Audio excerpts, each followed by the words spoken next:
Graça e paz, igreja, amém? Você pode se assentar, tomar seu assento neste momento. Eu glorifico a Deus por mais uma oportunidade que Ele me dá de estar aqui falando a vocês, né, acerca da palavra do Senhor. E eu acho, no meu ponto de vista, eu acho que nem precisava mais de palavra intermediária, né? Só aquilo que o Akihiro aqui acabou de falar faz a gente refletir e pensar bastante acerca, né, do que foi falado aqui, né? E o que eu vou trazer para vocês não é muito diferente. Fala sobre esse convívio que nos faz igreja, né? E essa palavra veio ao meu coração na semana passada, quando o presbítero Alejandro estava pregando no primeiro culto, né? E ele falou sobre esse versículo. Mas algumas coisas o Senhor chamou a minha atenção e eu queria compartilhar com você. Essa palavra se encontra lá em Atos, capítulo 2, versículo 42 ao 47, né? Fala sobre a igreja primitiva, a igreja do Senhor, né? Que foi levantada, constituída por meio dos apóstolos, né? Capítulo 2 de Atos, a partir do verso 42, diz assim, amém? E perseveravam na doutrina dos apóstolos e na comunhão, no partir do pão e nas orações. Em cada alma havia temor, e muitos prodígios e sinais eram feitos por intermédio dos apóstolos. Todos os que creram estavam juntos e tinham tudo em comum. Vendiam as suas propriedades e bens, distribuindo o produto entre todos, à medida que alguém tinha necessidade. Diariamente perseveravam unânimes no templo, partiam pão de casa em casa e tomavam as suas refeições com alegria e singeleza de coração, louvando a Deus e contando com a simpatia de todo o povo. Enquanto isso, acrescentava-lhes o Senhor dia a dia os que iam sendo salvos. Né? Nós vemos aqui as características de uma igreja saudável. Uma igreja que havia entendido o seu propósito, um conjunto de pessoas que haviam entendido o propósito para o qual o Senhor os havia chamado. Né, fazer diferença naquela comunidade, naquela cidade, naquele tempo. O Senhor os havia chamado e eles estavam vivendo conforme aquilo que o Espírito Santo ia guiando e ensinando a eles. Nós vemos aqui nessa passagem que eles perseveravam na doutrina dos apóstolos. Aquilo que era ensinado, eles perseveravam. Eles não se deixavam levar por vento qualquer, por sentimentos, por situações de perseguição, mas eles perseveravam naquilo que era ensinado a eles. Uma outra comunhão, eles perseveravam na comunhão. Irmãos, ser igreja precisa haver perseverança na comunhão, porque não é fácil. Não é verdade? Manter comunhão, principalmente quando você convive com pessoas que têm pensamentos ou comportamentos tão diferentes de você. E venhamos e convenhamos que aqui nós temos pessoas de vários lugares do Brasil, né, que têm comportamentos bem diferenciados. A Cris é lá do Pará, né? E nós gostamos do jeito dela quando ela vem aqui, fala, e a gente se sente alegre com a alegria dela, e é muito gostoso isso. Por quê? Porque Deus chama pessoas diferentes de vários lugares para constituir a sua igreja, e nós somos igreja do Senhor Jesus, amém? Nós vemos aqui que, além de perseverarem na comunhão, eles também perseveravam no partir do pão. Isso quer dizer que quando nós vemos uma necessidade, se você fica sabendo de uma necessidade, não foi o pastor ou não foi ninguém, foi você. Você é responsável. Isso é tão importante. há umas semanas atrás, depois da Santa Ceia, uma pessoa me ligou, mandou mensagem: Vanusa, tem como me abençoar, a igreja me abençoar com 1 quilo de feijão? Eu perguntei para as irmãs da cantina, da assistência social, se tinha feijão na cesta básica, se tinha sobrado algo para abençoar essa irmã. E ela falou assim: não, pastora, não sobrou nada da cesta básica. E o que eu fiz? Eu saí do culto, eu fui lá no balão e eu fiz uma compra para a irmã e fui levar na casa da pessoa. Por quê? Porque eu entendo que, como igreja, se eu fico sabendo de uma necessidade, é minha responsabilidade. Muitas vezes nós temos o hábito de transferir a responsabilidade para alguém. Por exemplo, alguém está precisando de algo. Eu vou passar para o pastor, porque o pastor é responsável de suprir a necessidade de alguém. Não, irmãos. A responsabilidade do partir do pão é de todos nós.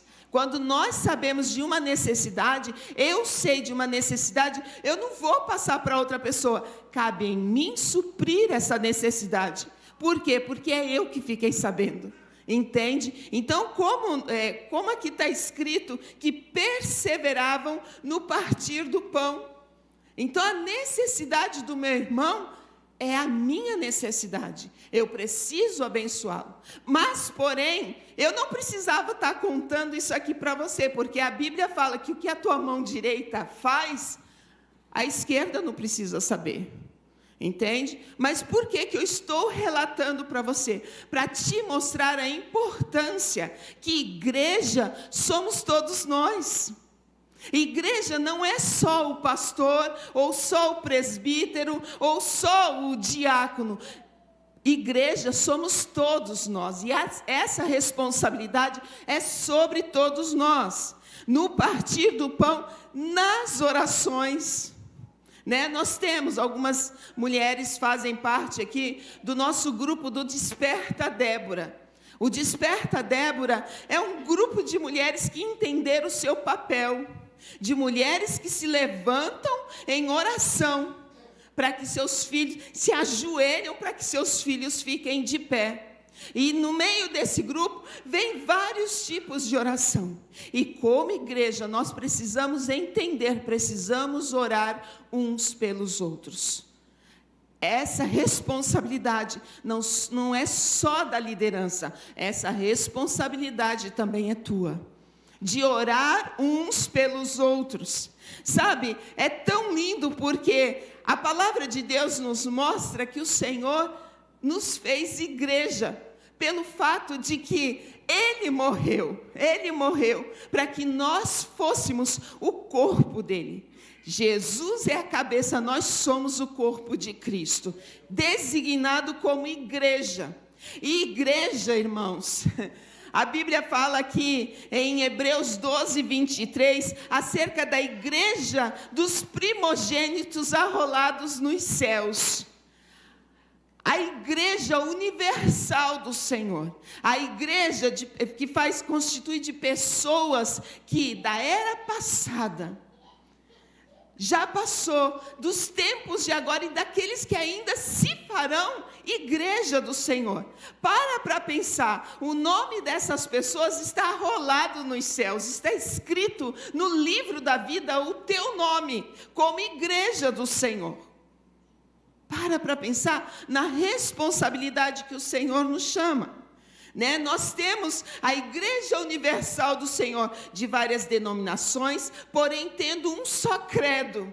Crendo que em Deus Pai, em seu Filho Jesus Cristo e no poder do Espírito Santo. Na obra que Deus fez nas nossas vidas. Se uma pessoa entende, compreende, vive isso, crendo nesses 3 aspectos, ele é a igreja do Senhor, e ele vai habitar nos céus, o nome dele está escrito no livro da vida. Mas o Senhor tem a igreja local, além da igreja universal, a igreja local. A igreja local, aqui em Toyota, somos nós, missão apoio, designados como missão apoio. E é tua responsabilidade, minha responsabilidade, mostrar ao mundo a obra que Jesus já fez em nossa vida. Para isso, nós temos que andar em responsabilidade desse chamado. A Bíblia, você sabia que na Bíblia ela proíbe nós negligenciarmos a nossa igreja local?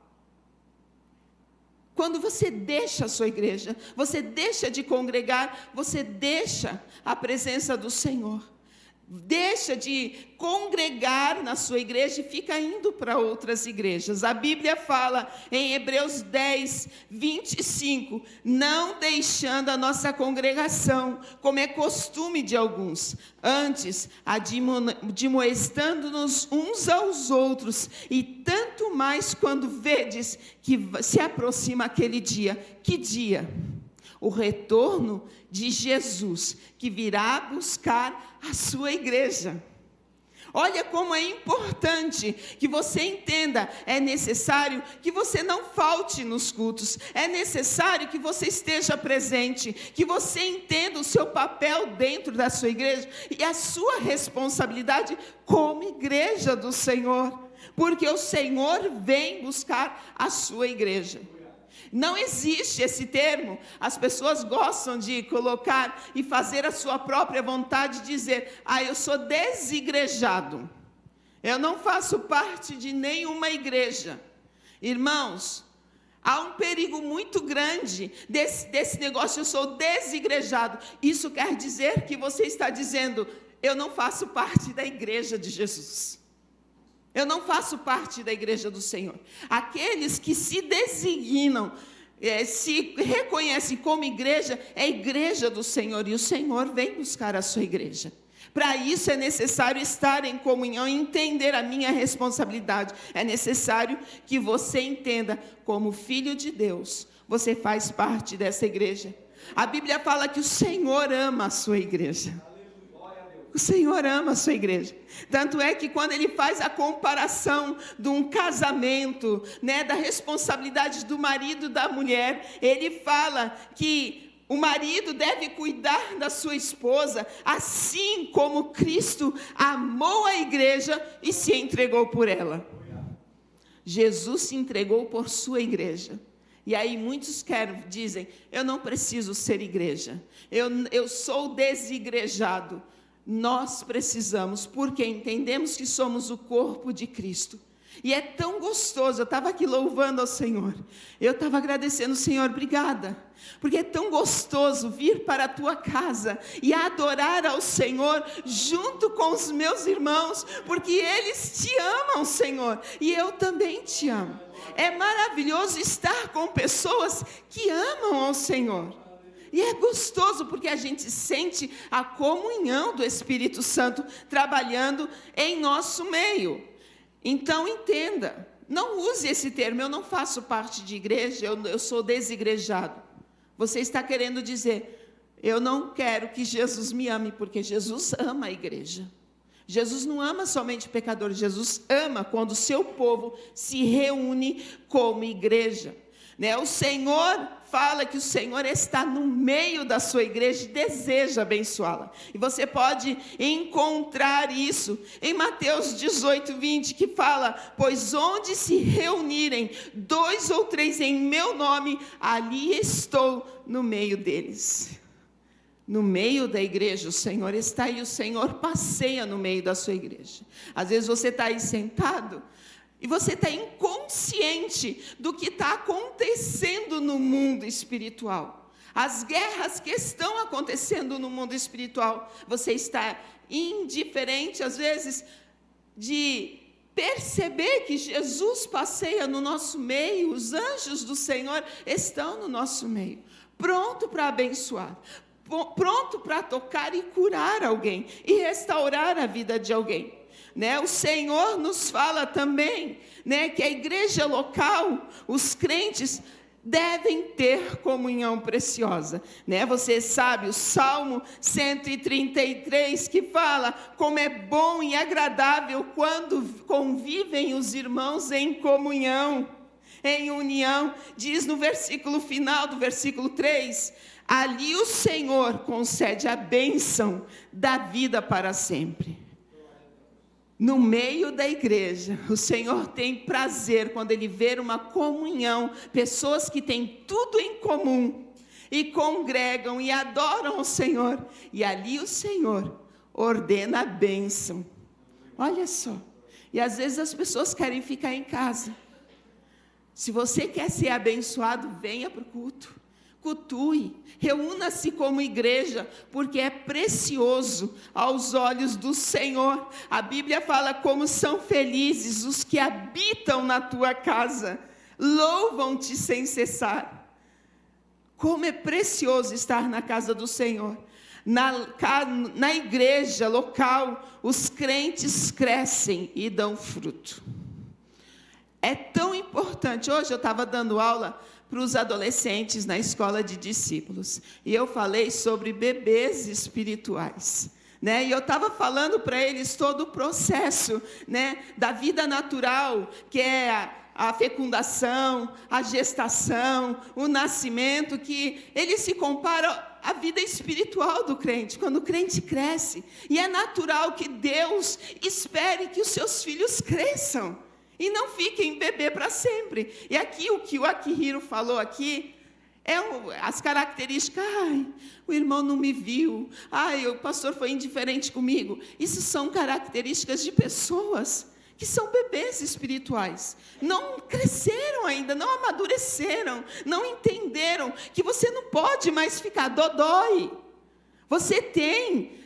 Lembra quando você era criança, você caía no chão, você ralava o joelho, ou você batia o dedo, e a mãe chegava, vem cá, beijinho de mãe sara, né? Só que você vai crescendo, percebendo que beijinho de mãe não sara tudo não, né? E aí você fica agindo que nem criança, bebê. Ai, eu ralei o joelho, o pastor nem se incomodou comigo, o meu líder nem percebeu que o meu coração está dolorido. Ai, aquela pessoa passou por mim. Gente, há pessoas aqui que não podem mais agir dessa forma, porque isso são características de bebê espiritual. Aqui nós temos pessoas que já deveriam estar gestando, trazendo novas vidas para Deus. Porque conforme você cresce, alcança a maturidade no meio da igreja, você começa a perceber que não dá mais para você ficar no berçário. Você tem que sair do berçário. Você tem que começar a caminhar, você precisa começar a andar, você precisa alcançar a maturidade espiritual e gerar vidas para Deus. Isso mostra uma igreja saudável. Nós estamos chegando ao encontro com Deus. E é um momento tão precioso, onde nós vemos pessoas que vão para o encontro e Deus ministra na vida delas. E elas saem de lá renovadas, restauradas, cheias de sonhos, prontas para servir. Porque eles receberam uma bomba, uma carga de bênção e aquela necessidade que você sai do encontro de servir ao Senhor, e principalmente, é natural. Jesus espera isso de você e de mim, que nós sejamos uma igreja madura, que abrace a sua responsabilidade e saiba dar vida, gerar vida no corpo de Cristo. Ganhar almas lá fora, mas gerar vida no meio de nós. E como nós geramos vida? Quando nós, mesmo que a gente esteja, cansadinho, abatido, difícil de fazer algo, eu vou por fé. Eu não me deixo mais me guiar por sentimentos. Eu não estou bem hoje. Não importa, eu não estou bem, mas Jesus me faz forte. Eu vou lá e Jesus vai usar a minha vida. Entende? Isso é maturidade, quando você começa a entender o papel para o qual Jesus te chamou. Então é necessário que nós cresçamos e que nós possamos dar frutos para a glória de Deus. Diz Salmo 92, plantados na casa do Senhor, florescerão nos átrios do nosso Deus, mesmo na velhice darão fruto, permanecerão viçosos e verdejantes. Eu conheço pessoas de 70, 80, 90 anos. Nós vemos aí o pastor Machado, viajando por toda a Europa, pregando a palavra de Deus. É necessário que nós entendamos que o Senhor espera isso de nós. A igreja local, como igreja local, nós precisamos nos preocupar uns com os outros. Amém? 1 Coríntios 12, 25 fala: a fim de que não haja divisão no corpo, mas sim que todos os membros tenham igual cuidado uns pelos outros. Você é responsável pela pessoa com quem você mais convive mais de perto dentro da igreja. Não fique esperando quando alguém vier falar alguma coisa para você e você percebe que há amargura, tristeza no coração da pessoa. Não chega para o pastor e fala: ai, pastor, vai lá visitar aquela pessoa, ora pela pessoa. Não, irmão, é responsabilidade tua de fortalecer essa pessoa. Falar para ela: vamos em frente. Não desiste não, eu vou te ajudar em oração, persevera, porque o Senhor é bom. É nossa responsabilidade como igreja. Há sim uma responsabilidade que pesa sobre cada líder que está aqui como liderança. Nós daremos contas diante de Deus, mas naquilo que Deus deu para que nós façamos, e você também dará conta ao Senhor como igreja. E o Senhor aparecesse hoje, o que você teria para entregar nas mãos do Senhor? De tudo aquilo, de todo o bem que o Senhor tenha feito na tua igreja, na igreja do Senhor, na igreja local, quando nós nos reunimos, nós relembramos a morte de Cristo. Uma vez por mês, quantas pessoas faltam no culto de Santa Ceia? É no corpo de Cristo que nós mostramos: Senhor, eu continuo crendo no que o Senhor fez por mim. Eu quero relembrar a tua morte, relembrar o que o Senhor fez por mim naquela cruz e te agradecer, porque o Senhor ainda continua perdoando os meus pecados. Porque, irmãos, nós não podemos dizer: não, eu não peco mais. Nós estamos sujeitos a pecar, mas nós somos santos que lutam contra o pecado. E se você entende isso, eu não sou mais um crente infantil que me levo por todo tipo de pecado. Não, hoje eu sou um santo, eu me posiciono, eu caminho como um santo e eu luto contra o pecado que às vezes quer vir no meu coração e me afastar de Deus ou me afastar da comunhão da igreja. Eu me posiciono e me coloco e vivo isso, não somente dentro da igreja, mas dentro do meu lar, para ser exemplo para os meus filhos, dentro de uma fábrica, porque, como foi falado aqui, há pessoas que estão te observando. Amém? Então, viva a igreja, a vida da igreja, que é a comunhão, é o fortalecimento que Deus nos dá por meio do Espírito Santo. Amém? Deus te abençoe em nome de Jesus.